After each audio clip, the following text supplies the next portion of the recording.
Hello friends, कैसे हैं। आज मैं आपको वैशाख कृष्ण पक्ष की बरुथनी एकादशी की कथा सुनाऊंगी। ओम गंग गणपते नमः। ओम गंग गणपते नमः। ओम गंग गणपते नमः। बोलो विष्णु भगवान की जय। तो कथा शुरू करते हैं। धर्मराज युधिष्ठिर बोले, हे भगवान, वैशाख मास के कृष्ण पक्ष की एकादशी का क्या नाम है, उसकी विधि क्या है तथा उसके करने से क्या फल प्राप्त होता है, आप विस्तार पूर्वक मुझसे कहिए। मैं आपको नमस्कार करता हूँ।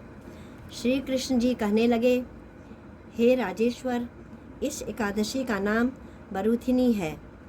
यह सौभाग्य देने वाली, सब पापों को नष्ट करने वाली तथा अंत में मोक्ष देने वाली है।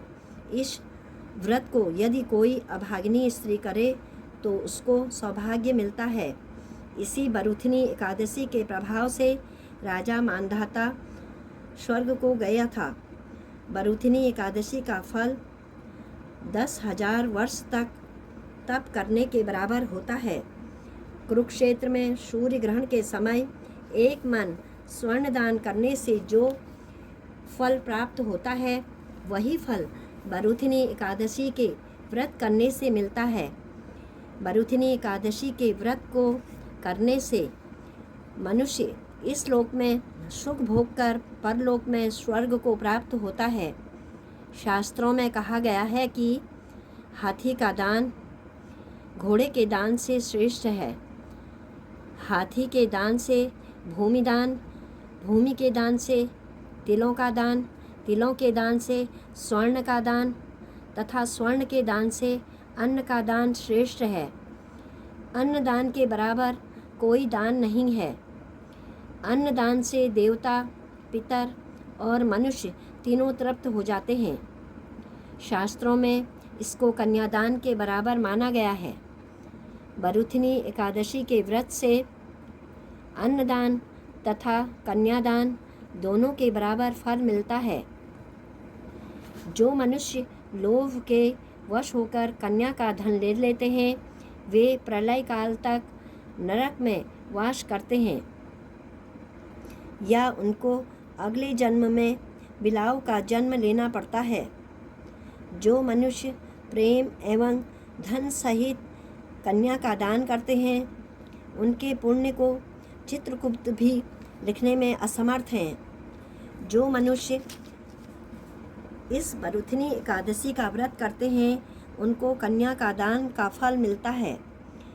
बरुथिनी एकादशी का व्रत करने वालों को दशमी के दिन निम्नलिखित वस्तुओं को त्याग देना चाहिए, जैसे कांसे के बर्तन में भोजन करना, मांस खाना, मसूर की दाल खाना, चने का साग, कोदों का साग, मधु, शहद, दूसरे का अन्न, दोबारा भोजन करना, स्त्री प्रसंग, ये सब दशमी के दिन मनुष्य को इन वस्तुओं का त्याग कर देना चाहिए।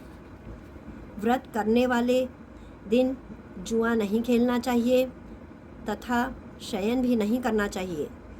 उस दिन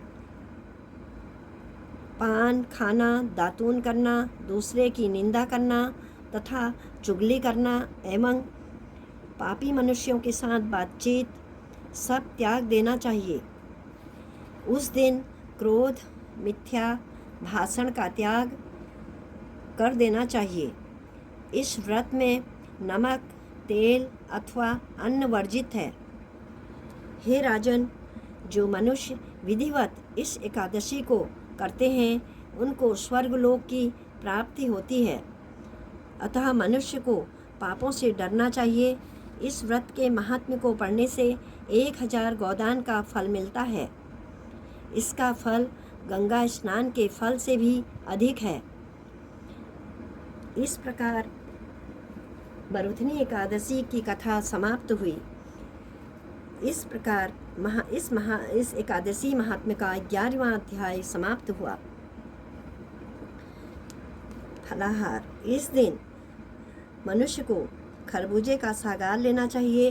खरबूजा व अन्य फल, आलू और दूध की वस्तुएं ले सकते हैं। बोलो श्री विष्णु भगवान की जय।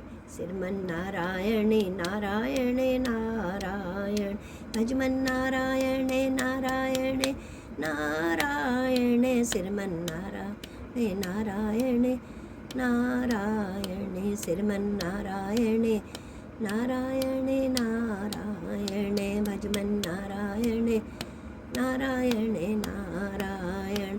बोलो सत्यनारायण भगवान की जय।